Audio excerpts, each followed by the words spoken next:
Hey guys, Erin Helly here from BC Global Investments. I want to talk to you realtors today about defining your value proposition. Now, in light of the NAR settlement, things are going to change in our industry, and it's really, really important that you communicate your value proposition well.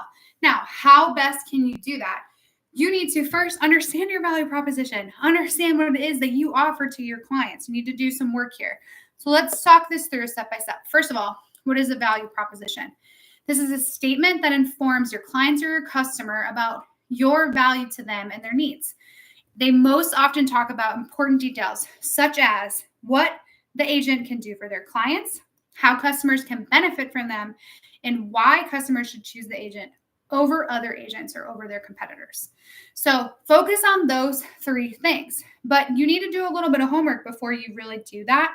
Check out the PDF that accompanies this, use it as a guideline, and fill it out on there. Page 3 is where you can consolidate all of the brainstorming and the notes that you're about to do, and you can come up with your comprehensive value proposition.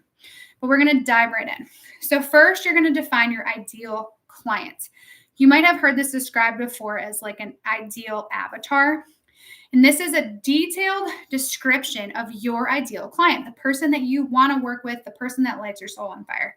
It explores things like their likes, dislikes, demographics, and tells you more about who they are. But most importantly, it tells you what worries and problems your customer has, along with what they value and what they're ultimately looking for from you. Okay, so that is step 1. Define your ideal client. This isn't the only person you're working with. This isn't like your sole client. This is the ideal client. Okay, then you're going to define your primary purpose, or where you want to focus. Don't get too fancy here. Just, do you want to help people buy, sell, rent? Are you focusing on residential properties, commercial properties, mixed use, land? Just be specific in that sense. And remember, this is your ideal purpose, not necessarily the only thing that you're going to do. Obviously, we as realtors know that we tend to be a jack of all trades and tend to work with a lot of different clients and a lot of different things.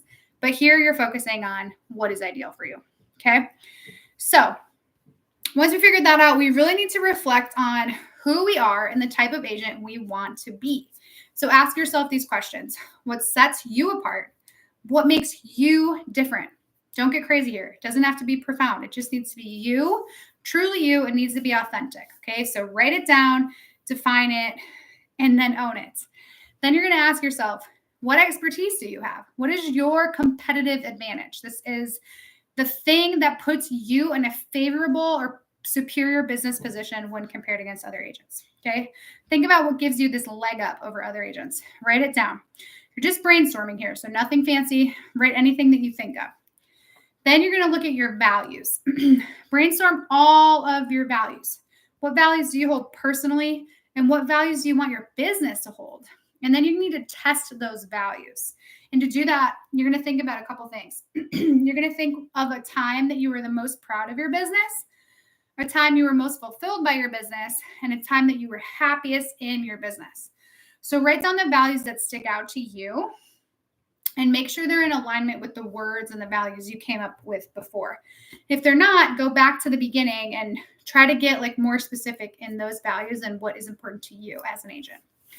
Okay, so after you do that, you're going to prioritize them. You're going to associate each with a number starting at 1 and going all the way until you run out of values. So obviously the most important one comes first and the least important one is last. And then you're going to focus on your top 5 or 6 values and everything you've done so far, and you're going to answer these few questions. What can you do for your clients? Think about what outcome they can expect. Think about the quality of your work, your proficiency, your results. Ask yourself, how can your clients benefit from your service or expertise? Focus again on your outcomes, your competitive advantage. Focus on feedback you get from clients, feedback people have told you throughout your life. Focus on reviews you've gotten. If you're a new agent, just do some self-reflection here. Think about things previous bosses have told you, teachers have told you, leaders have told you about yourself. Number 3 is why customers should choose you. Here you're going to focus on your values, who you are, and what your business stands for. You're also going to focus on your reputation and your credibility. So those are going to help you write your mission statement, or maybe you're going to call it your vision statement. Some people call it a personal objective, a business impact statement. So many names, whatever you want to call it is fine. I call it a mission statement. So I wanted to share with you this definition from theclose.com. A mission statement outlines the difference you want to make in your community, demographic, or industry. It's your core identity. It's the main reason why you wake up every day and hustle your little heart out in real estate. I love that. Hustle your little heart out in real estate. So think about that. That's like the kind of fire that this should give you and this exercise should give you. So here's a template for you to write your mission statement. Again, it's on the handout, so feel free to grab it, print it out, and use it to guide you. So first is going to be a blank, and that's where you're going to put your name. So you blank, your name's mission is to blank. You're going to fill in the blank with the primary purpose that you've already identified. For another blank, you're going to fill in this with the primary clients that, again, you've already identified. And then it's going to say by, and then the last blank, you're going to fill in with how you achieve your purpose. And this is where you're going to consolidate the bullets you just came up with into one comprehensive and compelling statement. So don't get too wrapped up in the format, though. Just make this you, make this uniquely you. It will be more powerful that way. Then you need to commit it to memory, and you need to own it, and you need to be it. And the next time someone says, what do? Don't say, I'm a realtor. You're going to say, and then you're going to recite your mission statement. Okay? Cool. I hope you learned a ton. I talked so fast. It's a 6-minute video. Hopefully you got a ton out of it. I want to know about your mission statement. I want to know your value proposition. Put it in the comments. Shoot me an email, erin.m.helly@gmail.com. I look forward to hearing from you. See you guys soon.